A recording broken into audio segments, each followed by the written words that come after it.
Graça e paz a todos, nós estamos para mais um estudo bíblico do meio-dia. E nós vamos ouvir o nosso irmão Azaf Borba cantando uma música que eu acho lindíssima, chamada Foi Graça.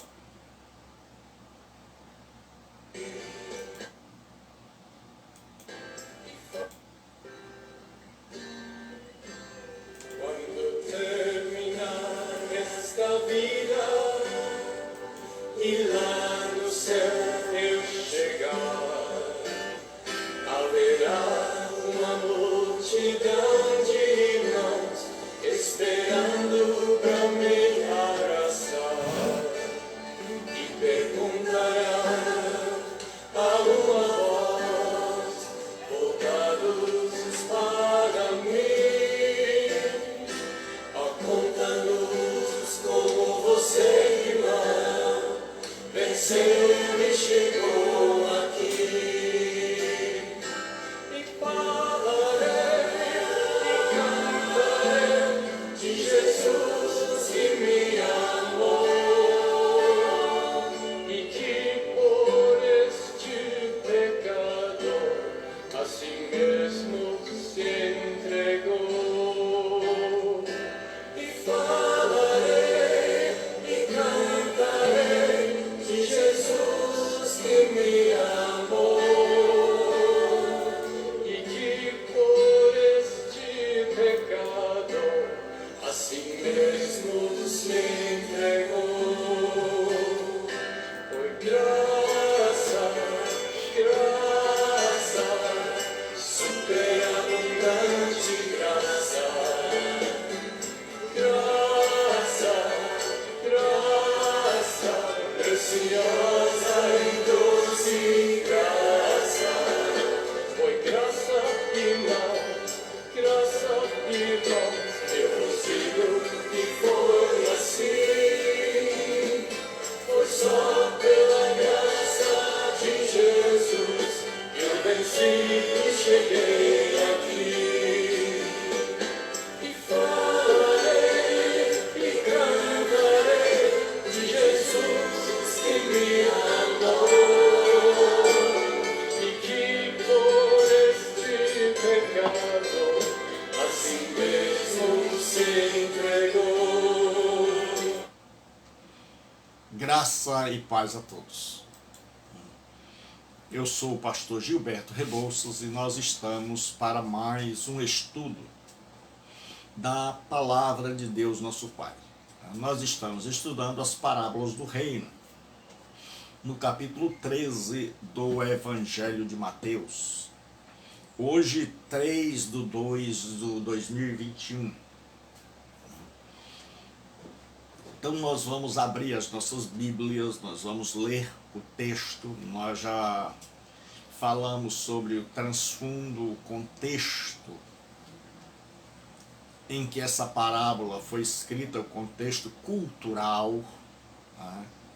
Já fizemos dois estudos bíblicos sobre esta parte.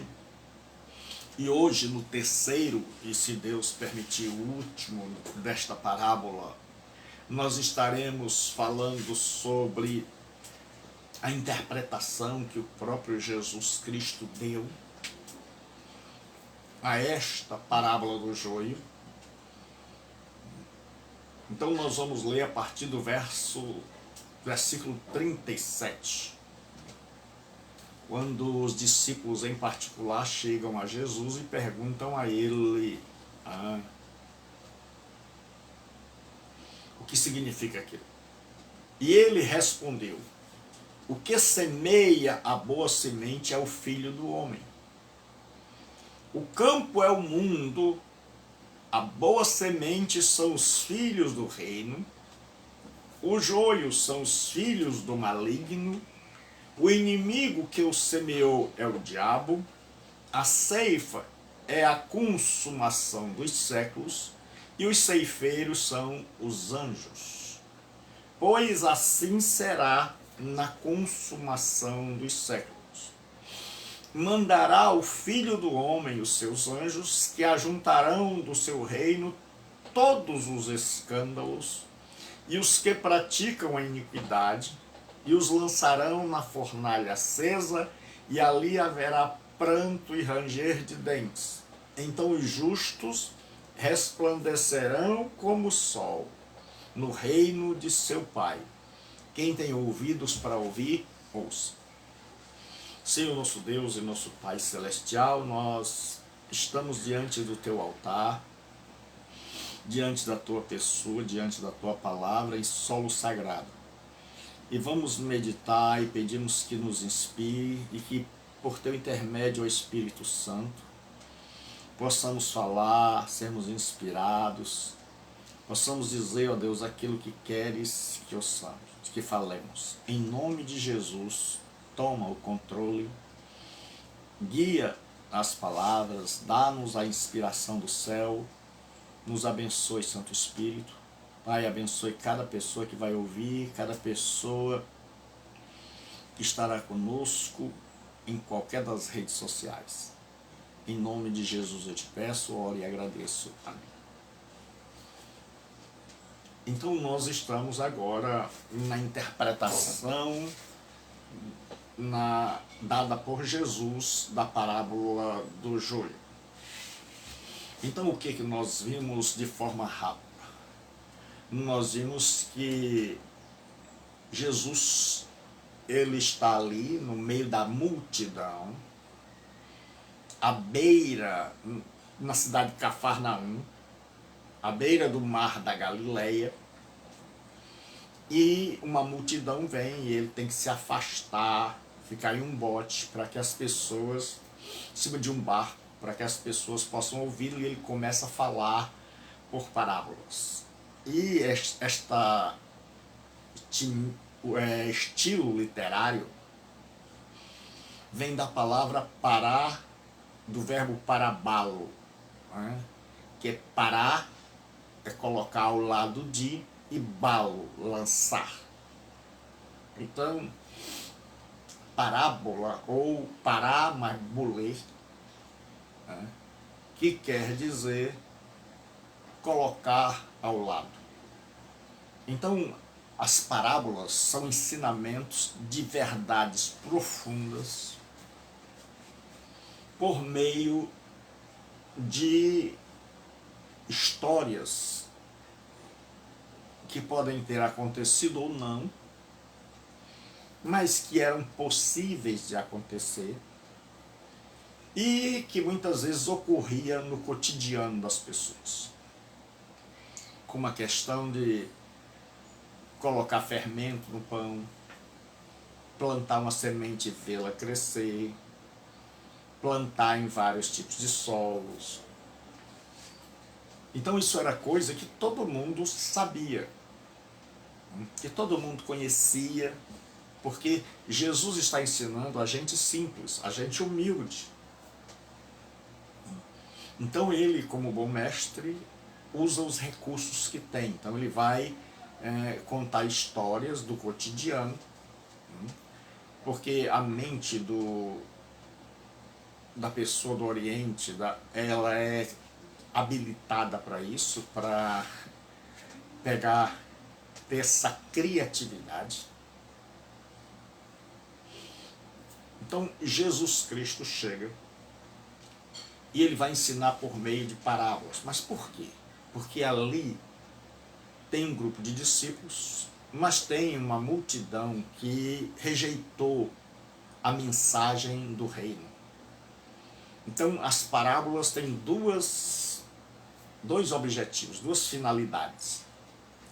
Número 1, ocultar as verdades do reino àqueles que rejeitaram a palavra, aqueles que achavam que eram ensinos sem fundamento, que já sabiam, que era liderança, e principalmente os fariseus que se achavam justos, perfeitos. Então os fariseus, que o nome era separado, eles se achavam justos, eles se achavam perfeitos, eles se achavam os melhores filhos de Deus do mundo. Então eles achavam que estavam andando na mais estrita e abrangente vontade de Deus. E aí, por isso, eles desprezavam o ensino de Jesus. E a Jesus e aos seus discípulos, que eram pessoas aparentemente incultas. E, por outro lado, Deus abençoe, por outro lado, o objetivo era que despertar nos discípulos o desejo de conhecerem sobre o reino de Deus. E aí os discípulos iam perguntar a Jesus Cristo: Senhor, o Senhor falou para as multidões e nem nós entendemos bem. Então, quando a gente vai interpretar a parábola do joio, o mundo estava querendo um juízo. O mundo dos dias de Jesus, principalmente a liderança religiosa, ela queria um juízo de Deus, uma intervenção de Deus na história, para punir, porque eles achavam o seguinte: Deus é nosso, nada de novo debaixo do sol, Deus é nosso, nós estamos assim com Deus, alinhados com Deus. O juízo é para o outro, não é para mim, é para o outro. Sempre o que é ruim é para o outro. E aí eles queriam um juízo. Eles sonhavam e almejavam e oravam por esse dia em que o malvado seria tirado da terra. E eles não sabiam que eles eram tão malvados quanto. E se Deus não fosse gracioso e fosse realmente arrancar todos os malvados, eu e você estaríamos na fila. Então, se alguém sai fora da fila, tem escrito assim: fila que arranca o mal pela raiz. Então, todos nós estávamos nesta fila. É isso que a gente precisa entender, senão nós não vamos entender o Evangelho. E todos nós somos dignos de sermos arrancados pela raiz. Mas, entretanto, contudo, todavia, Deus, em seu amor, em sua misericórdia, nos tirou desta fila por causa do sacrifício de Jesus, nos deu fé para crermos nele e nos deu o perdão. Então, nós não temos que pedir juízo, a gente tem que dizer assim: Senhor, tenha compaixão. Porque se o juízo começasse e não fosse a tua graça, eu estaria perdido. Então, a turma dos dias de Jesus não entendia isso. Como parece que muita gente hoje não entende. E pensa que o manto da religião, o manto da denominação, pode nos livrar do juízo de Deus. Mas só a graça de Deus pode nos livrar. Então, a questão, porque quando a gente vai interpretar uma parábola, você tem que ver o contexto. O contexto onde essa parábola se encontra, o porquê dessa parábola. Então você vai ver que Jesus senta, vem uma multidão, essa multidão está dividida. Essa multidão tem gente que quer ouvir, que são os discípulos, os seguidores, os alunos, os matetês, no grego. Eles querem compreender o reino, porque eles têm Jesus como rei. E eles creem que Jesus é o Messias, o Hamashiach. E existe aquela multidão que não está nem aí, que é do contra, que está ali para emperrar o andamento da pregação de Jesus, que está ali para retrucar, que está ali para debochar e para esnobar. E esse povo era puxado, era encabeçado, capitaneado pelos fariseus, que se achavam os justos, né? E que sonhavam com esse dia do julgamento. E aí Jesus chega e conta a parábola do trigo e do joio, né? E quando você ensina por meio de parábolas, a parábola tem um final. E é nesse final onde está o desfecho. Então nós já vimos agora o contexto.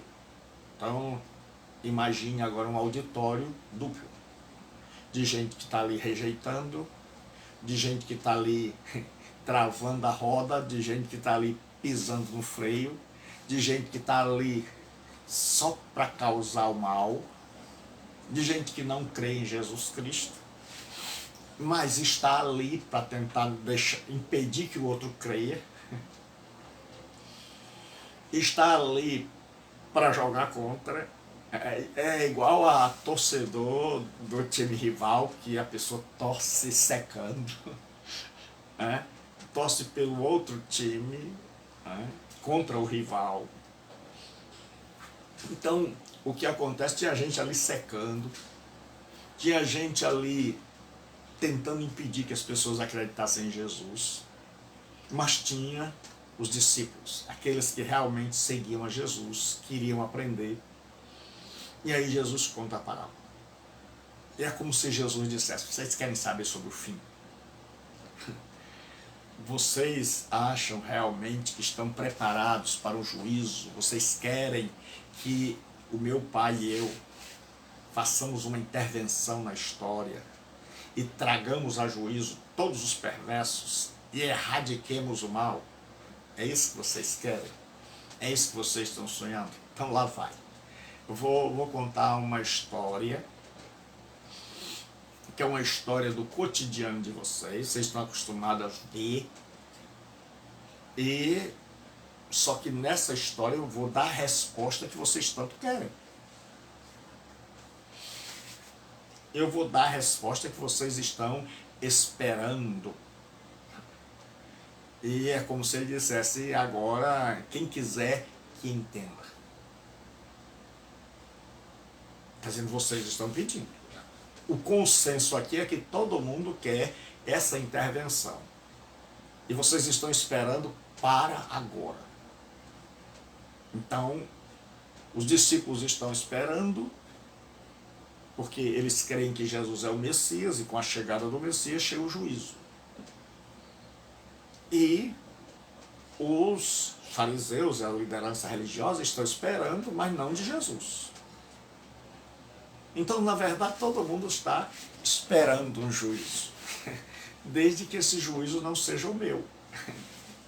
Todo mundo quer assistir um julgamento, desde que não esteja sentado no banco dos réus. E aí Jesus agora vai explicar a parábola, ele vai interpretar, e essa interpretação de Jesus serve de régua, de norma. Ele não interpreta todos os detalhes. Ele tem um eixo, e neste eixo tem vários segmentos que vão para este ponto central. Então, qual é o ponto central? É o julgamento. Quando você lê uma parábola e você encontra a ideia central, então você vai ver que tudo o mais naquela palavra, todos os detalhes convergem para esse tema central. Então o tema central é o juízo. É o juízo. O tema dessa parábola é o dia em que o joio será arrancado e queimado e o trigo será recebido no celeiro celestial. E aí Jesus diz, olha, sabe quando é que começou o juízo? Eles nem imaginavam. Jesus disse, o que semeia a boa semente é o Filho do Homem. Jesus está dizendo isso. O juízo começa com a vinda de Jesus e eles não sabiam. É porque muita gente pensa que o juízo vai ser apenas o dia do juízo final. Mas o juízo é como uma espécie de bolo que tem várias camadas. Então tem horas que Deus derrama o juízo imediatamente. Tem horas que Deus anota. E tem horas que Deus diz assim, no dia do juízo final, tudo. Então o juízo de Deus, ele começa com a vinda do Senhor Jesus. Quando Jesus começa a anunciar o reino, a pregar que ele é rei, é o Messias, é o Salvador, o juízo começou e o povo não sabia. O povo estava esperando um juízo escatológico, lá do fim, o grande dia do juízo final, trono branco. Mas o que eles não imaginaram é que o grande trono branco é o culminar, é o ápice do juízo que começou há muito tempo. Então, esse grande dia do juízo, ele começa com a pregação de Jesus. E aí, Jesus diz que o Filho do Homem é aquele que semeia a boa semente. Então, à medida em que Jesus vai pregando, certo? A boa semente, né? Ele diz assim, o que semeia a boa semente é o Filho do Homem. As pessoas vão crendo ou não. E aí o juízo está se manifestando. É por isso que ele diz, quem crê será salvo, quem não crê será condenado. Então agora, o povo nem está entendendo que o juízo já começou. Que já tem gente sendo salva e já tem gente condenada. Que aqueles que creram na mensagem de Jesus Cristo estão sendo salvos. Que aqueles que se mantêm rebeldes e a ignoram estão sendo condenados. Porque se o rei está ali, se ele está proclamando a mensagem do rei, e aqueles que se dizem súditos, como era o caso da liderança judaica, e justos, eles não estão nem aí, eles nem ligam, eles já estão fora, eles já estão reprovados. O juízo já começou e eles nem perceberam. Muita gente se engana quando pensa que o objetivo da pregação do Evangelho é somente a salvação do perdido. Não. O Evangelho é uma espada de dois gumes. E este Evangelho, uma vez pregado, ele salva o que crê, mas ele condena o que não crê. Então, é uma mensagem que traz salvação e traz condenação. Então Jesus diz, quem crê será salvo, quem não crê será condenado. Então, quando Jesus está pregando o evangelho, essas duas coisas estão acontecendo. Uns estão sendo aprovados, passaram no teste, eles estão crendo, eles estão interessados, eles estão famintos, eles estão chegando junto de Jesus e dizendo: ensina-nos sobre o reino. Outros não. Outros estão: não quero. Eles não sabem que já estão no juízo, já estão sendo reprovados. É como se Jesus estivesse dizendo: vocês não foram aprovados. E o pior é que vocês se acham. Vocês agem como se tivessem tirado nota máxima, quando vocês não chegaram à mínima. Então o fariseu nem sequer está imaginando uma coisa dessa, porque na parábola tem uma espécie de ironia, de sarcasmo. Em todas as parábolas ela tem isso, principalmente quando tem os antagonistas, os opositores do outro lado. Então Jesus está contando uma coisa que eles nem sequer estão imaginando, que o juízo começou. Então, à medida em que o Filho do Homem semeia a boa semente, quem não recebe essa boa semente já está julgado.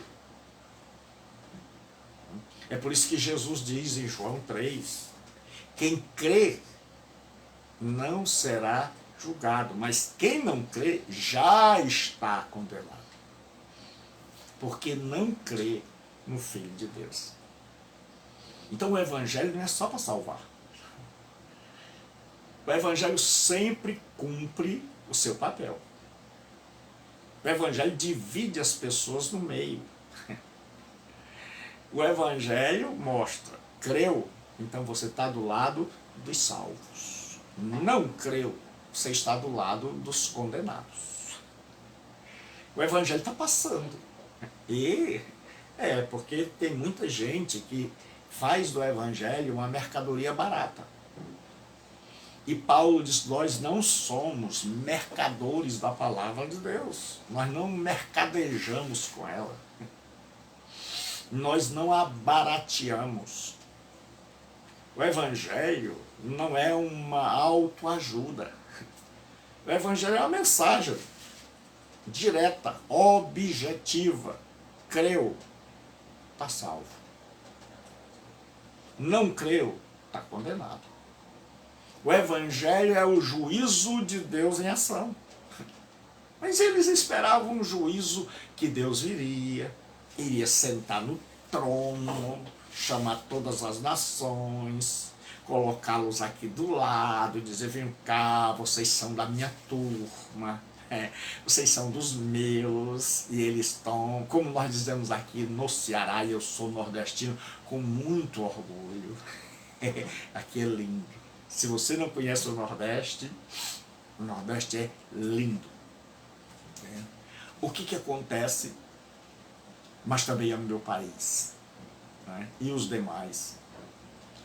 E Jesus Cristo agora está pregando, e os fariseus não, mas os discípulos. Então quem era para crer não creu, e quem não era para crer, creu.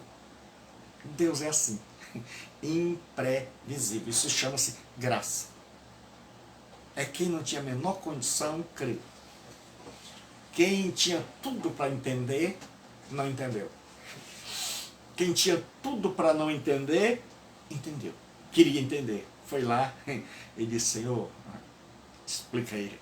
A gente quer entender, a gente não se acha, a gente é diferente daquela turma lá, a gente não se acha o máximo. A gente não acha que a gente já sabe tudo. Tem um monte de gente dentro do cristianismo que acha que já sabe tudo. Ele não precisa mais estudar, ele não precisa fazer um curso teológico, ele não precisa estar ao meio de estudando com a gente, porque ele é o cara. Ele já sabe tudo. Ele é o bambambá. Mas tem aqueles humildes que chegam para Jesus e dizem assim: Senhor, não entendi não. conta de novo, explica aí, dá uma colher de chá para nós. E aí Jesus disse, olha, o que semeia a boa semente é o filho do homem. Então veja que ele não entra em detalhes. A semente era trigo, a semente era isso, a semente era aquilo outro. Ele só faz dizer, o que semeia é o filho do homem. Quem recebe, está salvo. Quem não recebe, está condenado. Não vai ser lá no juízo. Porque o grande problema de muita gente é imaginar que a condenação vai acontecer lá no final. Mas a condenação já existe agora. Jesus disse, quem crê será salvo. Quem não crê já está condenado. Não é será. No dia do juízo final, ele vai apenas receber a declaração e a explicação de porquê. Então, Jesus está mostrando a mim e a você ali que o juízo começou. E à medida em que ele prega, quem crê, passou para o lado direito. Quem não crê, passou para a turma da esquerda. E eu e você temos que saber, porque uma das razões do método parabólico é você se identificar. Quando Jesus e qualquer pessoa ensinar por parábola, eu tenho que me ver qual é o meu lugar naquela parábola. E a pergunta que nós devemos nos fazer hoje é, onde eu estou nessa parábola? Eu sou aquele que crê, por isso eu sou o trigo, ou eu sou aquele que ainda não tomei a minha decisão, que ainda não criei, que ainda não me aprofundei, que estou na superfície, que não quero crescer, ou eu sou o joio? Porque o semeador a gente já sabe, é Jesus Cristo. Aí ele diz assim, o campo é o mundo. Então o campo não é a igreja. O campo é o mundo, é muito mais abrangente. Então Jesus está falando que ele não vai julgar apenas o povo de Israel. Que ele não é um Deus apenas de Israel. Ele se revelou a Israel, revelou as Escrituras, os profetas, os primeiros cristãos. Mas Deus não é um Deus israelita. É um Deus universal de todos. Então o seu reino se expande pelo mundo inteiro. Então o seu domínio está estendido a pessoas de todos os continentes. Então o seu juízo será um juízo de todas as pessoas. Será um juízo inclusivo, onde ninguém escapará desse juízo. E onde todas as pessoas do mundo estarão em um destes dois grupos. Ou no que creu, ou no que não creu. Tudo começa com a palavra de Deus. Aqueles que creram e aqueles que não creram. Então, por isso, cada um de nós que pregamos o Evangelho, temos uma responsabilidade gigantesca, imensa, sobre os nossos ombros. Porque tem um monte de coisa que é pregado com o nome de evangelho, que de evangelho não tem nada. Não tem nada. Então nós temos que saber qual é o evangelho do Cristo. Paulo disse, eu prego Cristo crucificado, que é escândalo para o judeu, loucura para os gentios, mas para nós que somos salvos é o poder de Deus. O Evangelho é a morte e a ressurreição, tem como cerne, como centro, a morte e a ressurreição de Jesus Cristo. E a oferta de perdão a todos.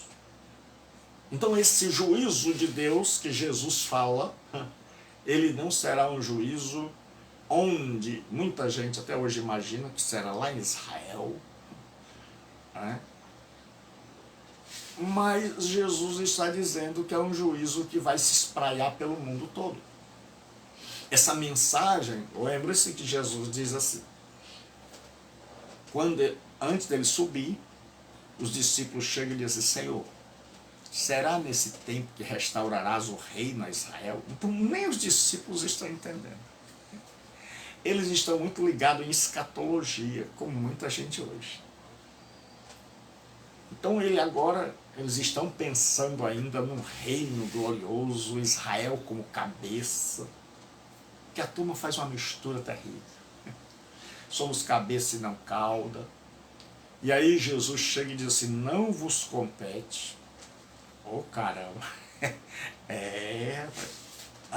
Jesus não aliviava. Aí Jesus chega e diz assim, não compete a vocês, deixem de ser abelhudos, os abelhudos de Jesus. Jesus disse, olha, não é da vossa conta. Jesus pegava pesado quando a turma se desviava do caminho. Jesus diz, vocês estão muito curiosos, não vos compete saber os tempos ou as épocas que o Pai reservou para Ele mesmo. Isso é dele. Só Ele sabe. Então agora eu vou dizer qual é o papel de vocês. Vocês querem saber? Recebereis poder, dinamis, capacitação, unção. Muita gente pensa, é dinamite, nós vamos esbagaçar tudo. É poder que destrói fortalezas espirituais. É graça. É palavra que penetra. Não é grito. Ninguém ganha no grito. Quem ganha no grito é vendedor. Nós ganhamos na unção, na palavra que é capaz de penetrar um coração endurecido. E aí, Jesus diz, e ser-me-eis testemunhas. Aí ele diz, de Jerusalém até os confins da terra. Então este evangelho será pregado. Né? Diz o Senhor Jesus em seu sermão escatológico. E quando esse evangelho for pregado em todo o mundo, então virá o fim. Por quê? Porque esse evangelho é o que vai separar o joio do trigo, o justo do injusto, o certo do errado, o bom do ruim. É esse evangelho que vai mostrar para mim, para você, que todos nós merecemos o fogo, que todos nós somos por natureza joio, que todos nós merecemos a ira de Deus. E se alguém por acaso é alcançado e livre, absolvido no juízo, é graça. Não porque ele merecia, não porque ele mudou de religião, não porque ele se tornou protestante, mas porque ele foi perpassado, alcançado por esta maravilhosa graça. Eu estava na fila da desgraça, eu estava na fila da condenação, mas aí veio o evangelho e ele despertou em mim uma crença na pessoa bendita, exaltada, enaltecida, glorificada de Jesus. E ele me transplantou, é isso. Arrancou-me com raiz e tudo do reino das trevas, do poder de Satanás, e me transportou para O Pai me transportou para o reino do seu Filho e transportou a mim e a você. Foi graça. Foi graça. Por isso é que eu boto sempre essa música. É Asaf Borba. Você coloca no YouTube. Foi graça. E ele vai dizer: quando terminar esta vida e lá no céu eu chegar. Aí vai haver uma multidão de irmãos. E eles vão perguntar: como é que você venceu e chegou aqui? E ele vai responder: foi graça, irmão, superabundante graça. Foi só pela graça de Jesus que eu venci e cheguei aqui. É graça. Tenha cuidado. Você que acha que é o certo, o cara, a mulher, que está bem justinho, que está assim com Jesus, tenha cuidado. Os fariseus caíram nesse erro. Eles se achavam. E o Evangelho mostra que nós não somos. O Evangelho mostra que nós não somos. O verdadeiro Evangelho, a boa semente, ela chega para mim, para você e diz assim: você não é. Você não merecia. O que você merecia era fogo. O que você merecia era ser arrancado e queimado. Você não é bom. O bom é Deus, que te arranca pela raiz e te transporta do reino das trevas para o reino do seu Filho, do poder de Satanás para o poder de Deus. Esse você tem que todo dia dizer: glória, graças, grato sou, obrigado. E Pai, obrigado de novo. E Pai, eu queria te falar mais uma coisa: obrigado de novo. Tem que ser igual aquela música do Tiririca, Florentina, Florentina. Só que a gente tem que dizer assim: obrigado, obrigado, obrigado, meu Senhor. E eu quero dizer de novo: obrigado, obrigado, obrigado, meu Senhor. Todos nós, se a gente compreendesse o Evangelho, o grande problema é que, por incrível que pareça, a maioria dos cristãos não entendem o Cristo. Vou dizer de novo: a maioria dos cristãos não entende o que é cristianismo. Estão completamente por fora. Se identificam mais no Novo Testamento com os fariseus do que com Jesus. Tem um monte de cristãos se achando. Quando Jesus disse que bem-aventurados pobres de espírito, aqueles que não se acham. Pelo contrário, aqueles que se encontraram, que descobriram que nada têm, e que viram na promessa do Evangelho o perdão, a salvação, a misericórdia de Deus, a mão de Deus estendida na sua direção. E aí Jesus disse: olha, o campo é o mundo. Esse juízo vai se alastrar. O Evangelho vai sendo pregado e as pessoas vão respondendo a ele. Quer positivamente, quer negativamente. E à medida em que esse Evangelho for sendo pregado, o mundo está sendo julgado. É assim, pastor? É assim. Você que está ouvindo hoje, você está diante do julgamento. Você crê, você está de um lado. Você não crê, direito seu. Você não acredita, é direito seu. O juízo já começou. E para você que imagina que nós, crentes, somos a última bolacha do deserto, e você que já esqueceu a graça de Deus, você que já esqueceu de todo dia dizer obrigado, obrigado, obrigado, meu Senhor. Você que já esqueceu isso, lembre-se que quem se achava certinho e justo, rico de espírito, era um fariseu. Que orava assim: graças te dou, ó Pai, porque eu dou o dízimo. Oro, jejuo 2 vezes por semana. Eu expulso o demônio, eu oro e tem milagre. E Jesus vai dizer: este desceu condenado. O outro, que não tinha nada, que desceu justificado.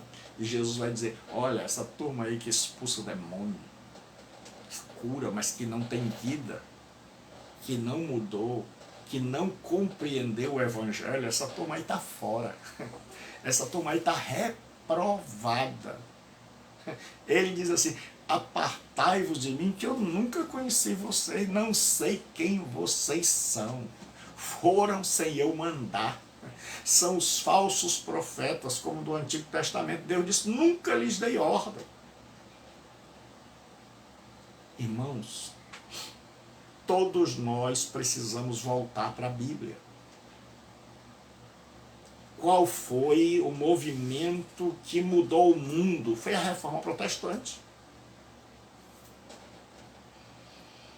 Numa época de trevas espirituais, onde a Bíblia estava em latim, e onde a maioria dos líderes religiosos estavam mergulhados em profunda ignorância espiritual,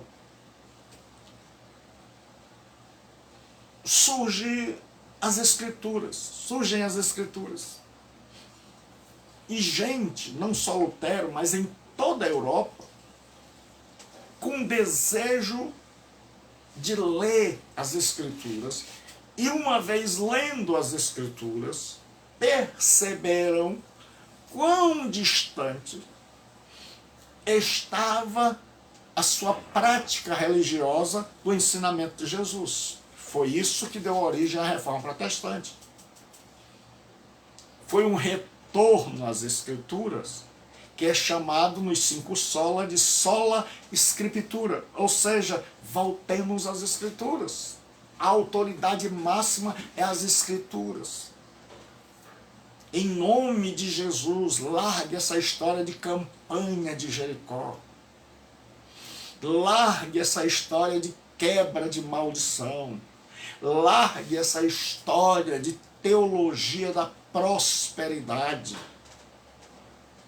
E se volte para a Escritura e comece a ler a Bíblia orando, lendo o Novo Testamento e comparando os ensinos de Jesus Cristo com a nossa prática. Não para que a gente condene os outros, porque a gente não está como os fariseus, assim: eu estou do bem, eu estou maravilhoso, eu agora estou com Jesus, estou com tudo, quem tem Jesus tem tudo, quem não tem nada, e os outros estão... Não, deixa o juízo para Deus. Mas vamos buscar a palavra de Deus para a gente tentar se acertar. Porque eu não estou no mundo para consertar a vida dos outros, em primeiro lugar.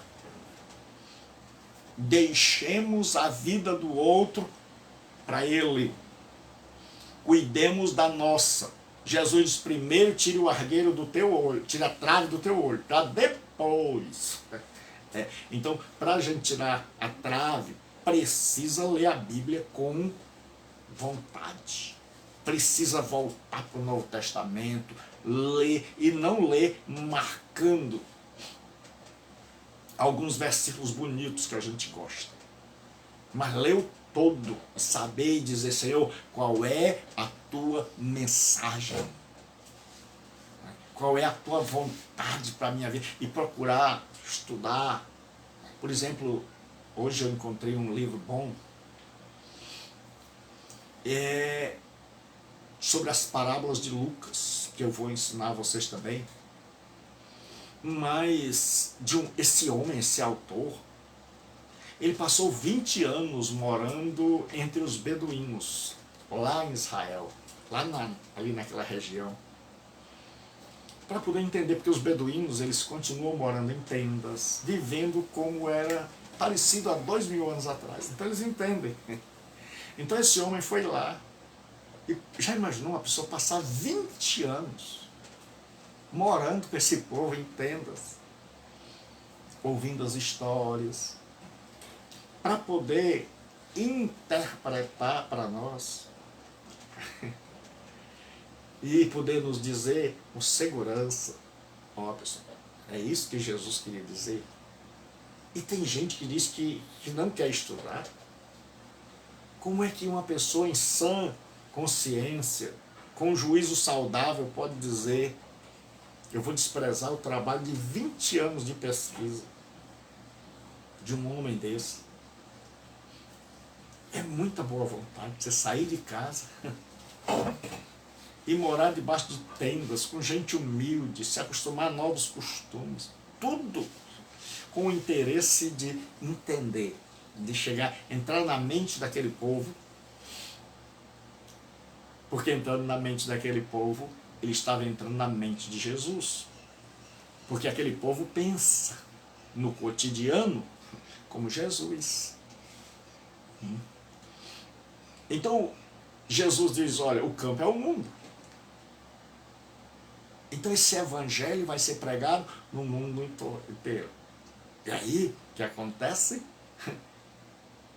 Quando o evangelho tiver alcançado as pessoas, Jesus diz: virá o fim. Por quê? Porque o mundo já estará separado em dois grupos. Nos que estão à direita, que Jesus vai dizer: vinde benditos de meu Pai, possui por herança o reino. E nos que estão à esquerda, Jesus vai dizer: apartai-vos de mim, malditos, preparado para o fogo eterno, para o diabo e seus anjos. Então, o reino, o julgamento já começou e eles pensavam: cadê o juiz? Cadê o rei? Eles queriam ver tudo. É como o povo de hoje. E eles nem perceberam que o juízo já havia começado. E aí Jesus chega e diz assim: a boa semente são os filhos do reino. Agora a boa semente, elas são os filhos do reino, aquele que aceitou, aquele que creu, aquele que entrou no reino, aquele que descobriu que era o reino, aquele que recebeu Jesus como seu Messias, como seu rei, aquele que viu um reino espiritual que ninguém vê, aquele que se submeteu às leis do reino. Esses são os filhos do reino. Aí Jesus, o joio, são os filhos do maligno. Ele está dizendo: rapaz, a minha palavra vai produzir filhos de Deus. Quem não ouve a minha palavra vai ser filho do maligno. O mundo só tem dois tipos de gente. No Evangelho de Jesus não existe neutralidade, não existe ninguém em cima do muro. Ou você é de Jesus ou você é filho do diabo. É fácil assim. Não tem nada de complicado. Jesus diz: olha, o campo é o mundo, a boa semente são os filhos do reino. O joio são os filhos do maligno. O inimigo que semeou é o diabo. Aí eu... Já imaginou? Aquela turma ali, tudo se achando, né? E ali tentando parar o evangelho de Jesus, jogando contra, torcendo contra, no meio da multidão, resmungando, dizendo: isso não é verdade, vocês vão crer nesse negócio aí. E aí Jesus disse: olha, essa turma que está aí, que joga no time do contra, essa turma aí é o joio. Essa turma que não quer nada, que está tentando tirar a atenção de vocês, essa turma aí é o joio. E eles estão fazendo o que eles viram o pai deles fazer, a vida toda. Jesus está dizendo: sabe por que eles estão jogando contra? Porque eles são filhos daquele que é do contra. Eles são filhos do diabo. Jesus não tinha esse negócio de politicamente correto. Jesus dizia: olha, O joio são os filhos do maligno. Os fariseus não entendiam. A liderança religiosa não entendia. Jamais eles poderiam ser chamados de filhos do diabo. Então tenha cuidado. Porque quem a gente jamais imagina pode ser chamado. Então, se você mesmo sendo cristão, está jogando contra, Jesus vai dizer, ó, quem semeou, quem botou isso aí no meio do povo de Deus, fui eu não. Esse aí não veio por causa do evangelho. O joio, quem bota é o diabo. O joio está no meio do povo de Deus, mas não está na igreja, está no mundo. Está no meio da cristandade. Ele se diz de Deus, ele parece de Deus, ele tem linguajar de Deus, ele tem finura, ele tem maneiras espirituais, ele tem traquejo espiritual, de maneira que você se engana. Você diz assim, puxa vida, é um homem de Deus, uma mulher de Deus. O joio tem uma capacidade de parecer que Deus diz assim, é bom não arrancar não. É bom não arrancar não, porque a semelhança é muito grande. Então tem gente que é um verdadeiro artista e a gente não sabe. Mas, assim como os fariseus eram, rapaz, você olhava para aqueles homens, aquela liderança e dizia, esses homens aí estão no céu. Mas Jesus que sonda os corações, porque tem gente, abre aspas, tem gente que diz assim, Deus não é açougueiro para querer o coração. Mas ele não tem um versículo que diga que Deus não quer o coração. Mas a Bíblia tem um versículo que diz que Deus olha para o coração. Como é, pastor? Que Deus quer o coração. Quando Samuel foi ungir um rei na casa de Jessé, passou o primeiro soldado forte. Deus disse, não é esse. Passou o segundo, Deus disse, também não é esse. O terceiro, Deus disse, também não é esse. Passaram todos os soldados, filhos de Jessé, fortes, altos. E Deus disse, não é nenhum desses. E Samuel deve ter ficado pensando, será que eu liguei o GPS errado? Será que eu bati na casa errada? Deus disse que era aqui, que tinha um rei para consagrar. E aí eles acabaram todos os teus filhos, Jessé? Jessé disse, rapaz, tem um, mas eu não apostei nele não. É um menino, é ruivo, é adolescente, está lá com as ovelhas, ele não entrou no exército ainda não. Aí Samuel diz, tragam aqui. Quando Samuel olhou para o menino, ele era ruivo, de gentil aspecto, era um cara bem parecido, meninão, certo? E aí Deus disse, é esse, unja, vai, derrama o óleo, porque naquela época a unção era com óleo, era para rei e para sacerdote, só rei e sacerdote. Hoje a unção é com a imposição, a consagração é com a imposição de mãos. E aí Deus diz, Jessé fica admirado, mas como é? Senhor, será que o senhor está, Samuel, fica assim, o senhor está certo mesmo? O senhor tem certeza que não é aquele grandão, que é esse menino aí? O senhor tem certeza? Aí Deus diz assim, tu vês como vê o homem, tu vês o lado de fora, eu vejo o coração. Halev, em hebraico. Deus está dizendo, eu vejo o Halev, eu vejo o coração. E tem gente, não acredita nessa turma que diz assim, Deus não é açougueiro.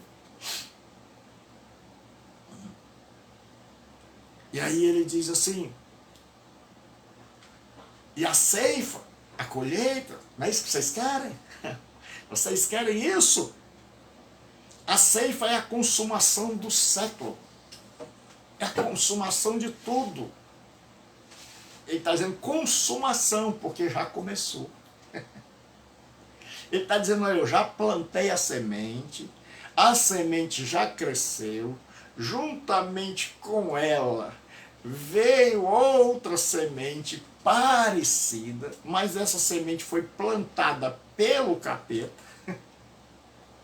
e nós já estamos caminhando para a ceifa.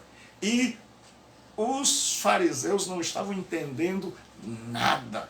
E muita gente hoje ainda não está entendendo nada.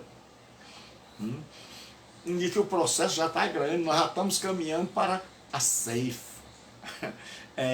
Para o juízo, para o culminar desse juízo que começou. E aí ele diz assim, a consumação dos séculos é o fim, é o ápice. E ele diz assim, os ceifeiros são os anjos.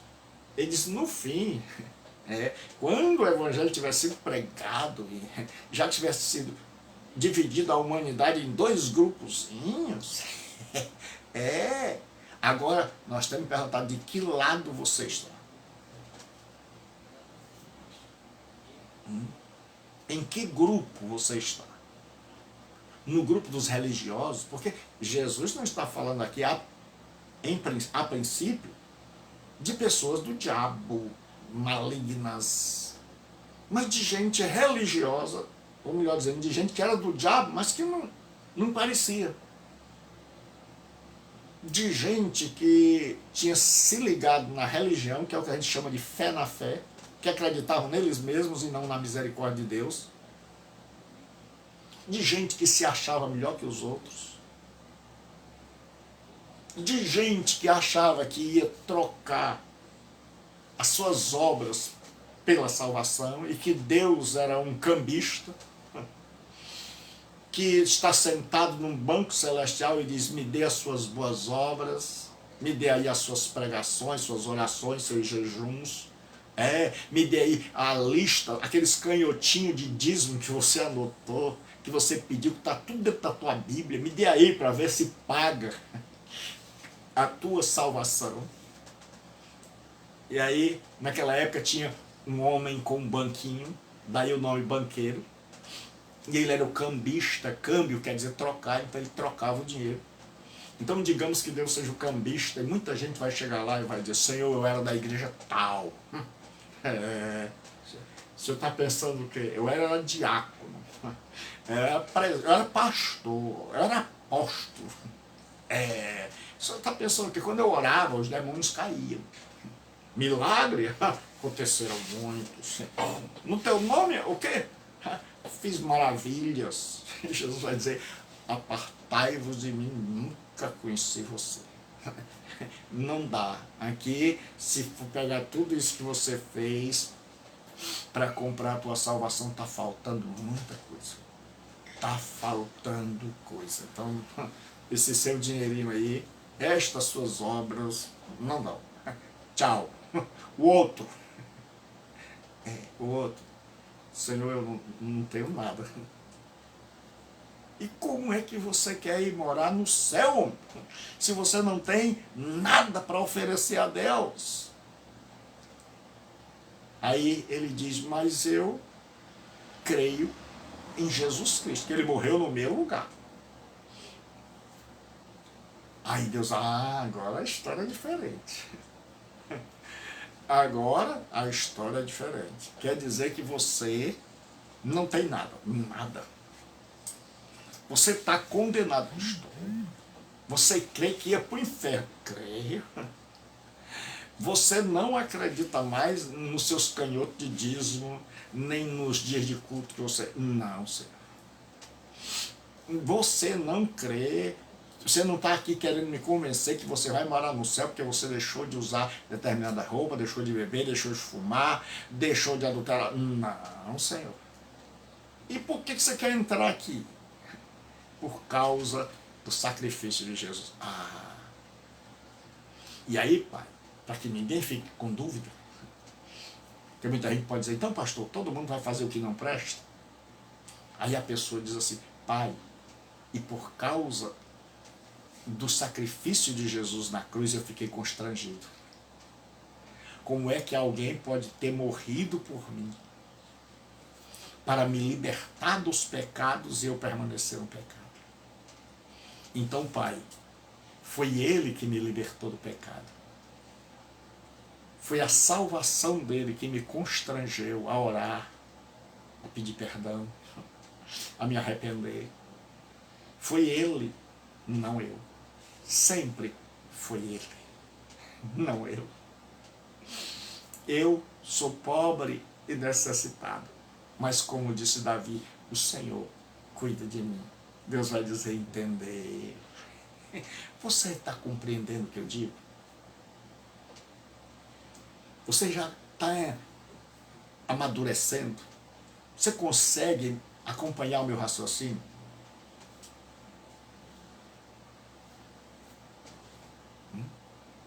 Então aquela turma lá que estava, olha, sai.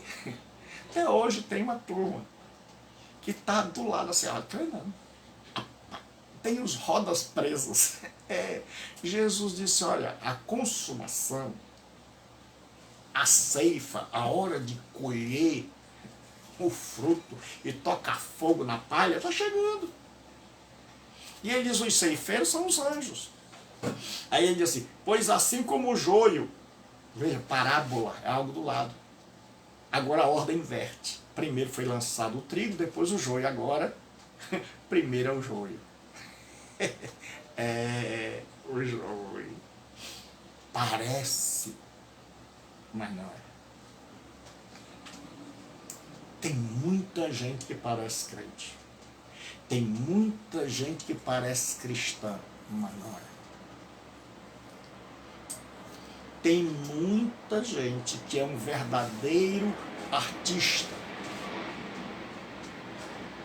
que é uma pessoa que consegue fingir, ou às vezes porque não entendeu. Porque não entendeu nada. E às vezes porque a culpa é da liderança, que não investiu em ensinar.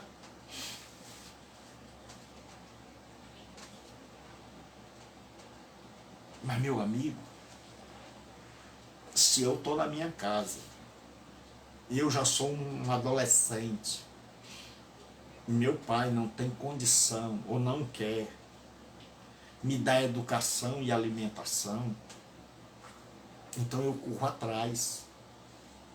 Eu, particularmente, comecei a trabalhar cedo, porque meu pai não fez isso. Então eu, particularmente, comecei a trabalhar cedo. Eu cheguei na igreja e eu percebi que eu já estava sabendo tanto quanto o pastor. E eu fui atrás de querer saber mais. Não mais do que o pastor, mas mais para mim. Porque eu estava vendo que eu estava ficando com inanição espiritual. Então, assim é a vida espiritual. Chega um momento onde você diz assim, rapaz, olha, eu quero me alimentar espiritualmente, eu quero crescer, eu quero mudar. Eu não estou conformado com o que eu sou. Eu não quero ser um religioso que está completamente fora do esquadro de Jesus Cristo. Eu não quero passar a minha vida toda para lá na ceifa. Eu descobri que estou do lado esquerdo. Eu quero compreender. Então pare de se alimentar de leite, rapaz. Então comece a se alimentar com gente que tem temor de Deus. Comece a ir direto à fonte. Comece a ler as Escrituras. Comece a adquirir bons livros. Gaste tempo. E ore e diga, Senhor, me mostre.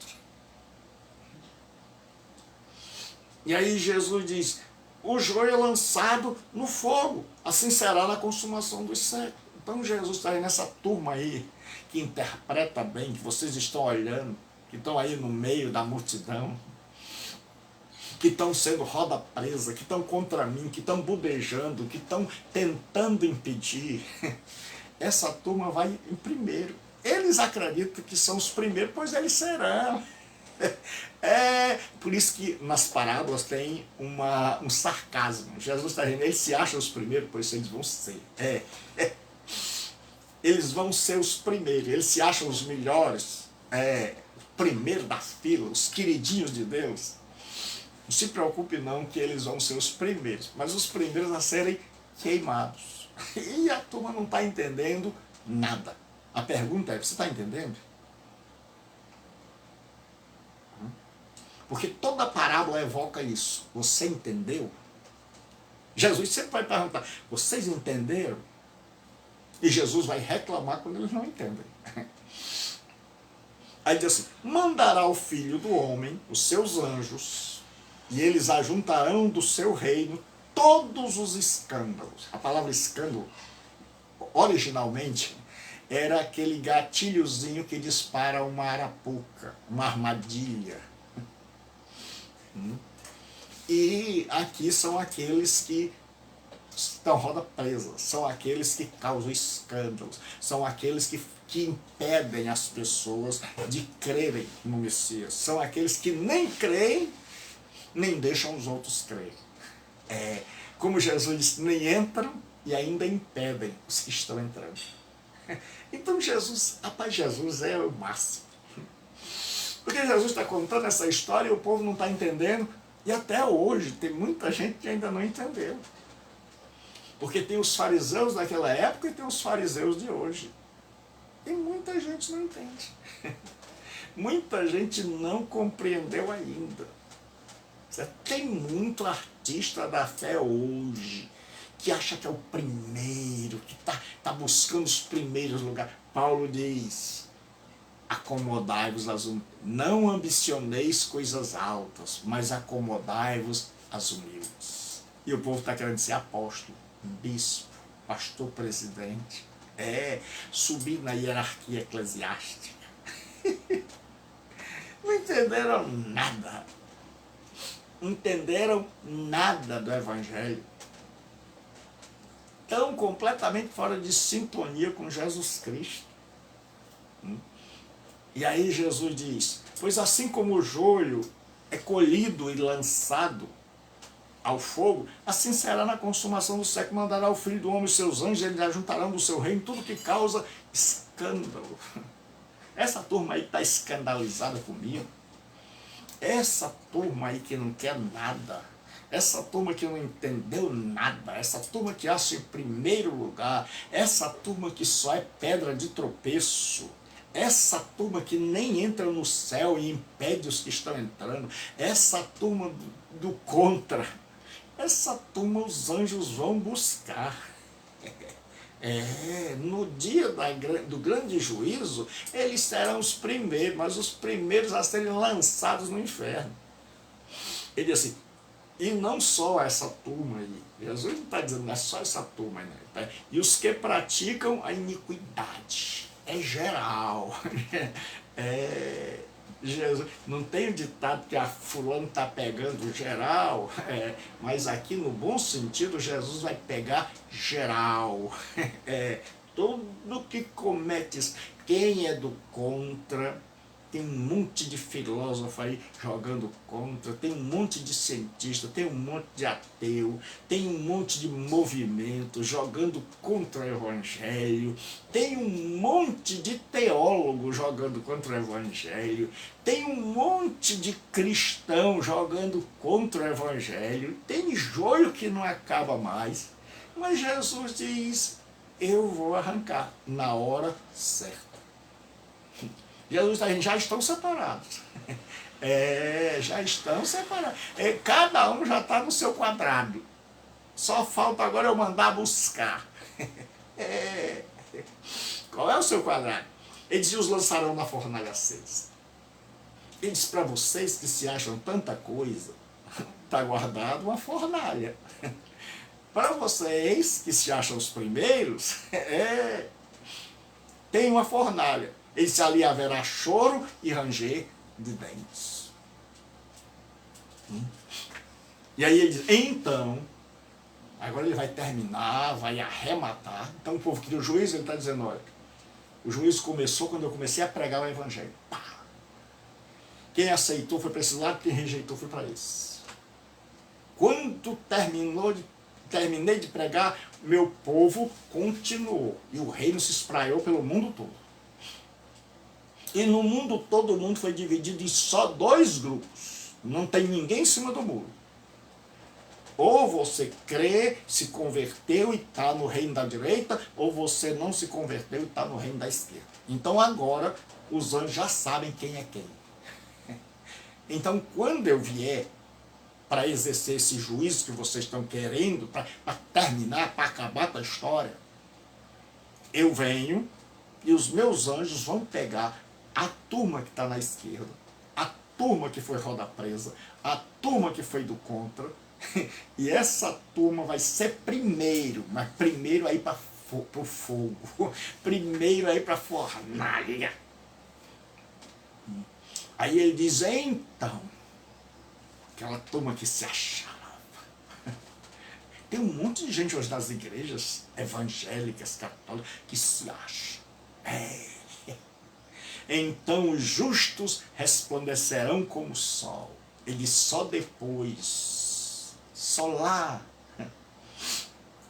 na frente é que a gente vai saber quem é quem. Hoje ninguém sabe.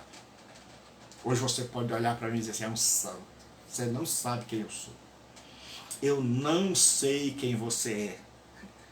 Eu não posso sondar seu coração, por isso eu não posso julgar você. Só Deus sabe. Aí Jesus disse, então, os justos resplandecerão como o sol. Jesus disse, não é agora não. Vocês estão resplandecendo agora, os homens estão vendo e estão dizendo, oh! Mas Jesus disse, só depois do escrutínio de Deus, só depois do juízo de Deus, quando Deus aprovar, aí sim a gente vai saber quem é e quem não é. E ele diz, o justo, você vai ver de longe.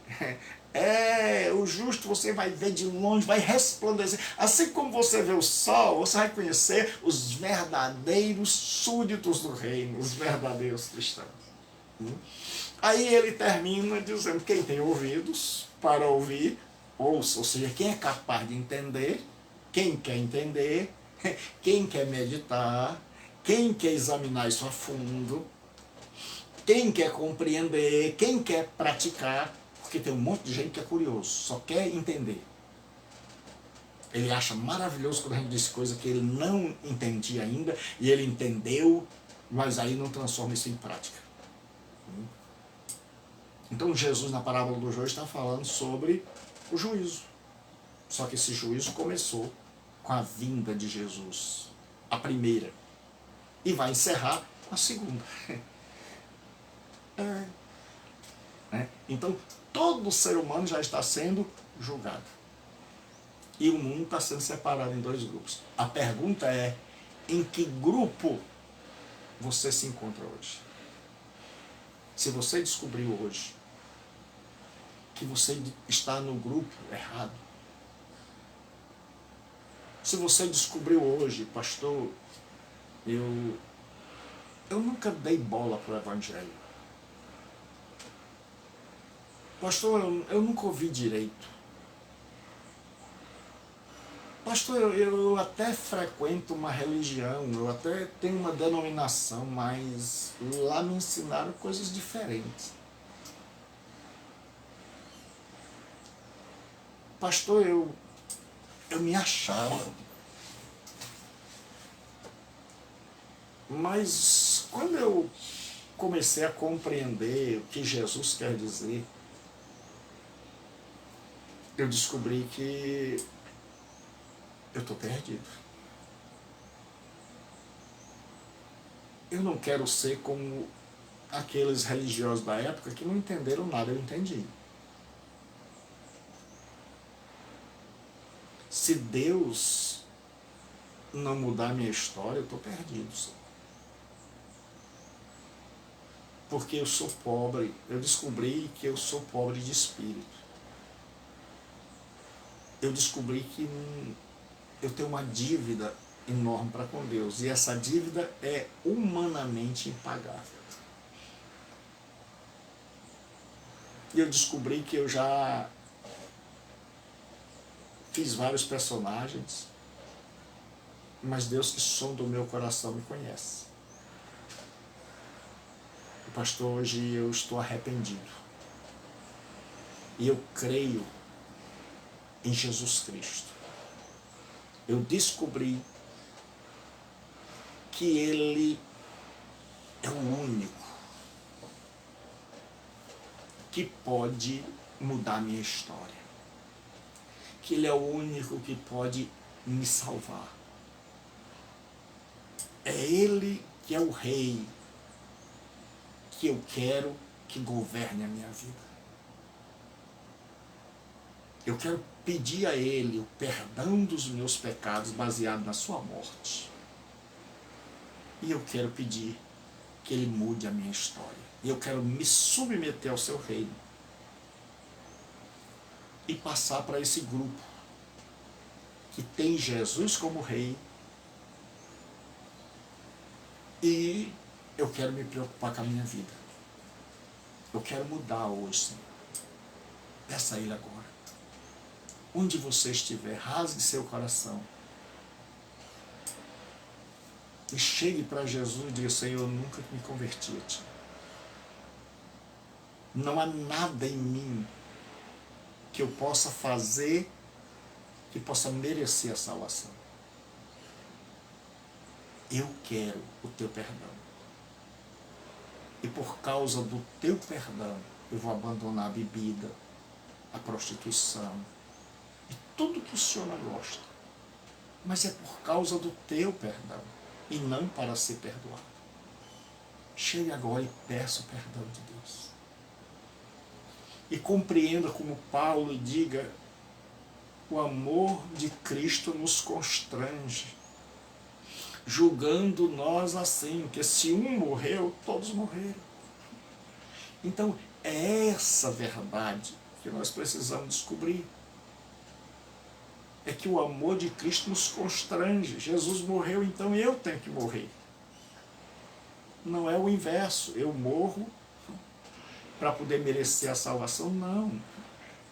Ele me constrange, Ele morreu por mim para que eu não peque mais, para que eu viva uma vida diferente. Então eu constrangido estou e digo: Senhor, eu quero viver diferente. Então converse com Jesus agora aí, no íntimo da sua alma. Diga para Ele que você não tem nada a oferecer, mas que você quer perdão e quer ver e entrar no reino dEle. E quer que Ele seja seu Rei, seu Salvador e seu Senhor. E você que compreendeu o Evangelho, está compreendendo, Deus está abrindo o teu entendimento. Continua. Continua lendo, continua estudando, continua compartilhando. Leia a Escritura. Comece a se alimentar de coisa boa.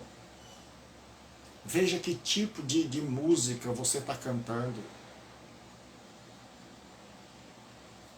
É música de adoração. Que tipo de livro você está lendo? É livro bom? Ou é livro que só alegoriza? Que tipo de gente você está ouvindo? Você está ouvindo menino que nunca pastoreou? Você está ouvindo quem? Que tipo de alimento te alimenta? Você gosta de grito? Você gosta só de movimento? Ou você está interessado em transformação? Em se tornar a imagem e semelhança de Jesus? Agora eu e você temos que dar uma resposta a Jesus. Em que grupo nós estamos? Será que eu sou um fingido? pastor, para não deixar ninguém atribulado. Porque muitas vezes você chama as pessoas para refletir e elas enlouquecem. Quem é salvo começa a dessalvar. Começa a se achar que não é mais. E quem não é, começa a achar que é. Então, pastor, como é que eu sei? Como é que eu sei que eu não sou joio, que eu não estou... É quando você quer servir a Deus. É quando você descobre que você tem muita coisa para ser transformado. Mas você não está contente com o que você é. É quando você está disposto a aprender mais de Jesus, a chegar mais perto de Jesus. É quando você está disposto a fazer igual eu disse, Senhor, não estou entendendo nada aqui, me explique. É quando você quer crescer, quer compreender a Jesus, então você entrou pelo caminho certo. É quando você se interessa em compreender não a letra da Bíblia. Tem um monte de gente que faz cursos e mais cursos para entender, e ele nunca entendeu os princípios. Tem gente que já leu a Bíblia, todo ano ele lê a Bíblia uma vez, 2 vezes, 3 vezes. Tem gente que lê a Bíblia 4 vezes por ano. De 3 em 3 meses ele lê a Bíblia toda. Mas ele não pegou o fio da meada. Agora, se você é alguém que diz assim, pastor, se eu soubesse o desejo que eu tenho de servir a Jesus, de amar, de adorar, pastor, não sei muito não. Eu não sei pregar, ou eu prego lá, tem umas pregações assim meio feias, feias. E você diz assim, mas você diz, pastor, olha, eu quero mudar. Pastor, eu estou procurando crescer, eu não estou contente com o que eu estou. Eu estou na igreja, eu não estou contente com aquele tipo de culto que a gente canta 3 hinos, lê a palavra, dá uns gritos, vai embora e se acha contente com isso. Não, eu estou querendo mais de Deus. Eu quero crescer, eu não estou mais me preocupando muito com a vida dos outros, eu quero mudar a minha. Então significa que você está indo no caminho certo.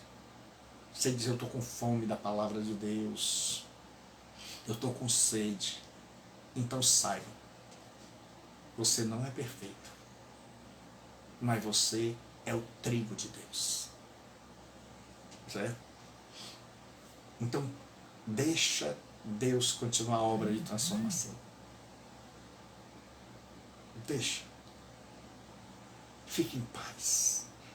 Que a paz de Deus domine e reine em nossos corações. E que você possa dizer, eu fui alcançado pela graça.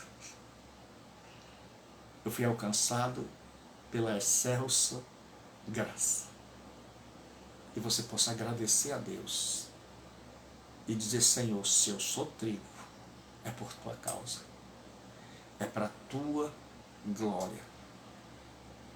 Senhor, eu te agradeço. Jesus, eu sei o que tu fizeste. E eu quero viver para ti. Eu e você erramos. Eu e você estamos aquém do que Deus quer.